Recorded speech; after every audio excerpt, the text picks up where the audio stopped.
Bilang pagtitiyak sa kaligtasan ng mga empleyado, nagsagawa ang inyong People's Television Network Incorporated ng earthquake drill. Ngayong araw, mahigit 400 empleyado ng PTNI ang nakilahok sa nasabing drill, kung saan tinuruan ang mga empleyado ng duck cover hold exercise. Nagkaroon din ng demonstration ng mga tamang paunang lunas para sa mga posibleng masasaktan sa sakuna. Pasyente po may sugat sa ulo. So para ma-secure siya, for example, may puncture o may nabutasan siya ng skull, kailangan matakpan. So next step po natin is i-apply na ni ma'am yung bandage with a splint.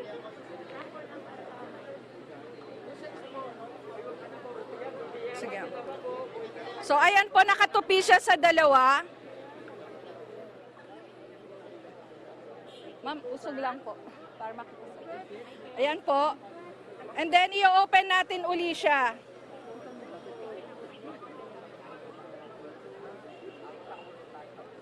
Right over left. And then left over right.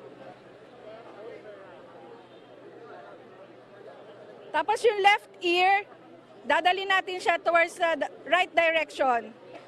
Hihilain natin papunta sa right para isang hila na lang, matatanggal na po kaagad.